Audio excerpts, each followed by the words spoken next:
Bonjour et bienvenue sur la chaîne Ludipack. Aujourd'hui, on va vous parler jeu, on va vous parler insert, car oui, le rangement pour un jeu, c'est important.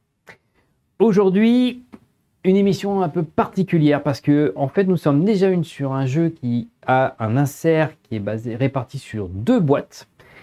Et l'autre petite particularité, c'est que d'habitude, ce qu'on fait, c'est qu'on sélectionne des jeux et ensuite, pour ces jeux-là, on va créer et concevoir des inserts qu'on va ensuite vous proposer. Là, c'est l'inverse, c'est-à-dire que c'est une demande faite par certains d'entre vous pour ce jeu, et c'est ainsi qu'on a fait l'étude et la réalisation de cet insert. Donc, pour vous rappeler que n'hésitez pas à nous proposer des jeux qui vous intéresseraient, afin que nous, on puisse étudier la possibilité de faire des inserts. Ce jeu, c'est le jeu Saint Seiya Deck Building. Donc, à la base, il n'avait qu'une boîte, et il y a eu ensuite 3 extensions, donc Asgard, Poséidon et Hadès. Hadès étant la dernière et qui a en fait étoffé considérablement le matériel, ce qui fait que nous avons ici non pas une mais 2 boîtes équipées d'inserts. Donc la boîte de base va être équipée des inserts pour ranger les cartes, alors que la boîte Hadès, vous y trouverez donc les 2 tapis de jeu, et tous les jetons tokens qui sont dédiés aux différentes extensions ainsi qu'au jeu de base. Alors, on va commencer. Donc, je mets la boîte Hadès de côté et on va commencer par la boîte de base contenant les cartes. Donc, j'ouvre la boîte. Hop là! Donc, qu'est-ce que nous avons? Nous avons tout d'abord l'horloge. Donc, hop, nous avons ici l'horloge. Donc, je la mets ici à côté. Nous avons l'armure d'Asgard. Nous avons ensuite les différents petits ajouts des plateaux joueurs, donc en 2 parties. Voilà. Nous avons 2 notices, donc la notice de Poséidon, la notice d'Asgard, qu'on l'on met comme ceci. Et nous avons, alors ici, vous voyez en fait un visuel sur tous les éléments de rangement. Donc, il y a 3 grandes parties. Donc, la partie des cartes standards. Nous avons les cartes héros. Et nous avons les cartes Hadès avec de chaque côté les cartes de petit format. Donc, il y en a toute une série de types différents qui sont, comme vous pouvez voir, séparés par ces petites rainures. Hein. Donc, c'est ça qui est pratique, c'est que, on va le voir, on va pouvoir récupérer très facilement chaque petit type de carte. Donc, on va commencer. Alors, pour un côté pratique, on va enlever d'abord cette partie-là, puis petit à petit se décaler sur la droite pour finir en enlevant ce gros morceau. Parce que vous allez voir, il y a une petite particularité pour celui-ci.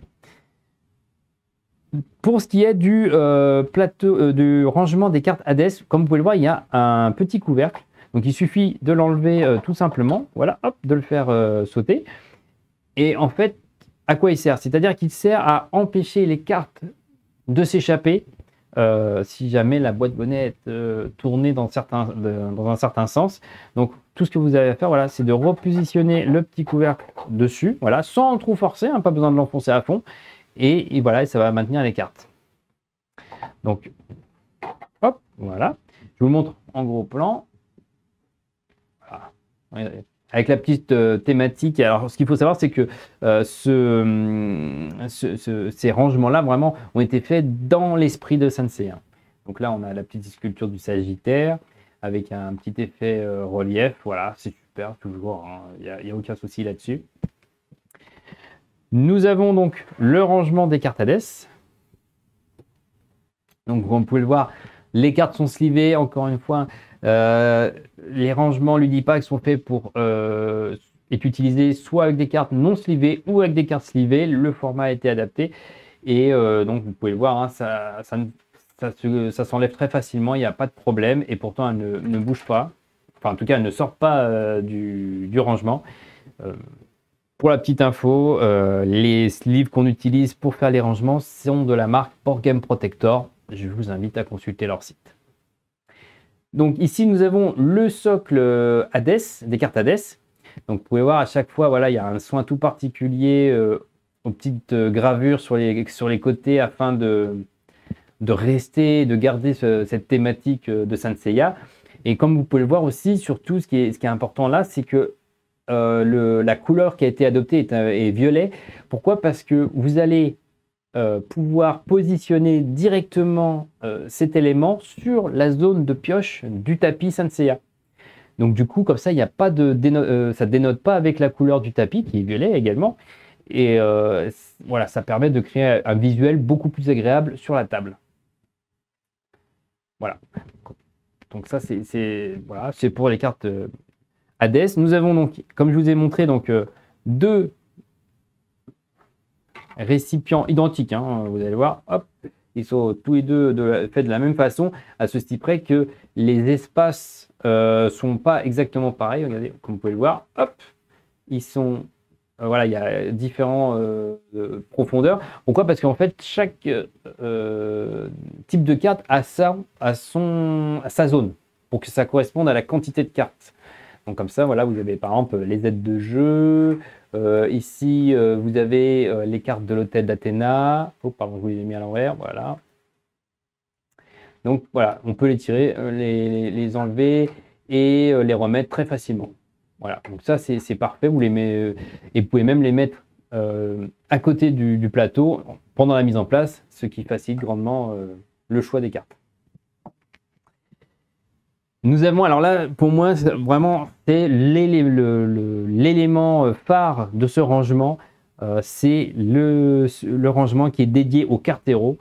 Pourquoi? Parce que c'est vraiment un super élément. Regardez, donc c'est monobloc. Voilà, vous le prenez en une fois. Et je vais vous montrer au gros plan. Donc déjà, chaque héros a sa zone avec l'ensemble de ses cartes, donc avec celle de l'extension en plus. Donc c'est-à-dire que chaque deck de héros a son deck de base, plus les armures supplémentaires, plus toutes les cartes additionnelles des extensions en une fois. Et donc c'est super pratique parce que comme ça, quand vous faites votre choix, au début de partie, bah voilà, vous choisissez votre héros. Voilà, là il y a par exemple Seiya, ici on a Shiryu, etc., etc. Toujours le fait d'esliver, bah ça passe, aucun problème. Mais le détail qui tue, regardez, c'est sur le côté. Alors hop, je vais mettre comme ça. Regardez comme c'est magnifique. Ça c'est l'insert de luxe. Ça vraiment, regardez, c'est juste magnifique. On est vraiment plus dans Saint Seiya. Il y en a des deux côtés. C'est super. Avec un petit effet relief, franchement, c'est super beau. Ça met l'ambiance sur la table. Donc voilà, donc ça c'était le bloc pour les héros. Et on arrive sur le bloc massif des cartes standards. Car comme vous avez pu le remarquer, quand on met toutes les extensions réunies, plus les cartes de base, ça fait un paquet assez énorme. Et du coup, comment dirais-je, du coup, ça demande un insert assez conséquent. Donc là, je vais vous présenter. Alors, hop, justement, bah, vous voyez, comme quoi le fait de mettre la petite plaquette, ça sert. Parce que vous voyez, moi, je ne l'avais pas mis. Et du coup, ça s'est enlevé. Voilà. Voilà. Donc, je vous la remets comme ça. Je vous l'ai retiré un peu vite, mais comme vous voyez, il est en deux morceaux. Ça, c'est un rangement vide. Alors, vous allez me dire à quoi ça sert? Eh ben, c'est très simple, c'est que vous allez pouvoir mettre cet élément-là sur la zone de défausse du tapis du jeu de base. Regarde, sur le tapis du jeu de base, il y a deux zones en haut à gauche et en haut à droite. C'est-à-dire là, à gauche, on va piocher. Et à droite, les cartes vont être défaussées. Et donc, du coup, vous allez pouvoir prendre cet élément-là pour défausser vos cartes. Voilà, tout simplement. Et enfin, il reste l'insert qui contient toutes les cartes de base. Alors, petite chose. Comme vous pouvez le voir, il y a énormément de cartes, qui fait un poids non négligeable. Et le réflexe qu'on aurait, c'est de pouvoir tirer l'insert par le centre. Voilà, avec les doigts comme ça. On vous déconseille de faire ça parce que vu le poids des cartes, il y a un risque de casser ou d'abîmer l'insert, du coup. Donc, ce que je vous recommande vivement, c'est de prendre par le dessus, comme ça, voilà. Et une fois que vous avez la place, voilà, de prendre le bloc en un coup, à pleine main, comme ça. Voilà. Et là, il n'y a aucun souci. Comme vous pouvez le voir, au-dessus, il y a la petite plaquette qu'on retrouve dans les cartes d'Hades. Voilà, donc qui permet de maintenir les cartes, chose que voilà, je n'avais pas bien mise avant. Voilà, mais si vous le mettez, voilà, comme ça évite que les cartes s'échappent dans le petit bloc qui est là. Voilà.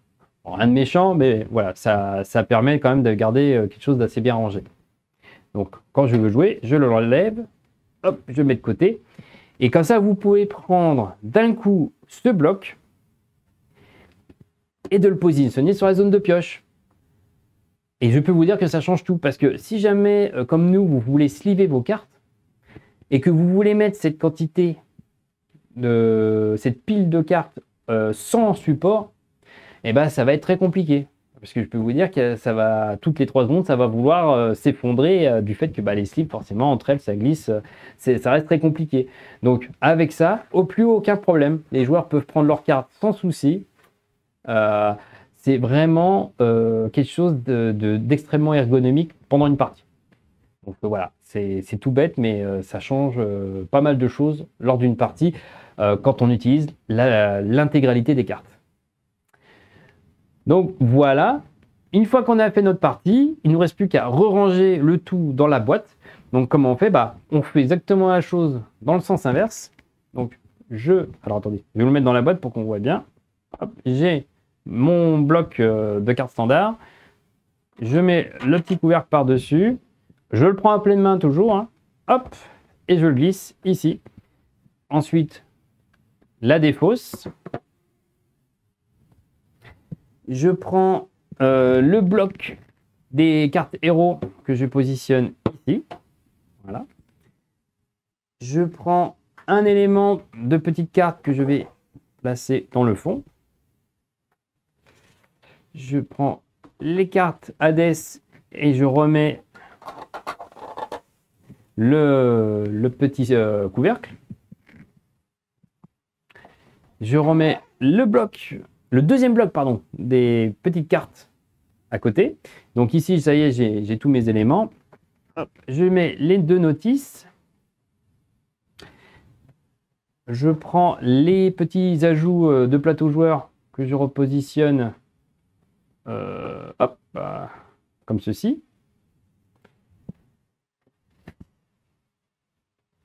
L'armure et l'horloge. Voilà. Et ensuite, je ferme la boîte. C'est fini. Donc c'est fini pour la première boîte. Donc là, comme vous pouvez voir, on a vu les cartes ainsi que 2-3 éléments. Donc ça, c'était pour la première boîte. Pour ce qui est de la deuxième boîte, là, on est plus sur les jetons et les éléments, on va dire, tout ce qui est éléments carton du jeu. Donc comment ça se passe? Hop, j'ouvre la boîte. Voilà. Donc première chose, là on a les différentes maquettes, donc le fauteuil de Poséidon, il me semble, hein, si je ne me trompe pas, voilà, qui est décomposé, donc pendant la partie il faudra le recomposer. On a les 2 plateaux Hades pour le mode duel. On a ensuite le plateau du mode solo. Les différents plateaux joueurs pour chaque héros. Voilà, qu'on décompose en 2 parties, qu'on répartit voilà, en 2 piles. On a les notices, donc notices qui servent également à maintenir les éléments qui se trouvent en dessous. Donc hop, on a les 2 notices. Et on a, voici les différents éléments de rangement. Donc comme vous pouvez voir, c'est très simple, mais bien pensé pour récupérer et disposer les jetons comme on le souhaite. On a au centre 6 rangements de 3, on a par exemple 3, je vais y arriver, 6 éléments avec 3 rangements chacun, voilà, qu'on enlève tout simplement comme ça. Et ce qui est bien, c'est que comme ils sont par 3 et qu'ils sont séparés, en fonction de votre table et de la disposition du jeu, du nombre de joueurs, vous pouvez les disposer comme vous le souhaitez. Voilà. Alors, je vous en montre un en gros plan. Voilà. Donc, 3 espaces identiques avec voilà, toujours une petite touche de décoration pour chaque élément afin de ne pas dénoter avec le reste. Donc voilà, je vous enlève l'intégralité. Hop, voilà. Et 6. Et enfin, de chaque côté, on a un insert pour chaque tapis. Donc, je vous en montre un. Donc, à la base, on n'est pas obligé de les enlever, les inserts. Il suffit de prendre le tapis et ensuite de le reposer. Voilà, tout simplement. Mais voilà, pour la vidéo, là, je vais vous le montrer. Donc, quand on est ici, voilà, on enlève le tapis. Et là, on a un élément, voilà, tout à fait basique, hein, très simple, avec un petit effet cuvette pour que le tapis soit bien positionné. Et on a sur le côté ici, voilà, comme vous pouvez le voir, une petite butée. C'est-à-dire que ça, c'est dirigé vers le centre de la boîte et c'est pour éviter que le tapis vienne s'échapper, puisque de l'autre côté, c'est la partie de la boîte qui vient fixer ce tapis. Donc pour ranger, très simple. Je remets les tapis dans les inserts, voilà, comme ceci. Et ensuite, je mets les différents éléments. Donc, voilà, hop, admettons que je les ai remis dans leur boîte. Voilà. Les uns après les autres, on remet les 6. Donc là, on est revenu bien. On va mettre les 2 notices pour fixer le tout. Et par-dessus, on va remettre ce qu'on avait relevé juste avant, c'est-à-dire deux piles de plateaux joueurs. Donc 1, 2, 3, 1, 2, 2. Sur celui de 2, on va rajouter le plateau solo. On va rajouter les plateaux Hades. Et on va finir avec le siège de Poséidon. Voilà, qu'on met voilà, les petits éléments le plus plat possible. Voilà. On ne dépasse pas. On referme la boîte. Et on a rangé très rapidement l'intégralité de tout le matériel du jeu Saint Seiya et de ses extensions. Sur ce, à bientôt!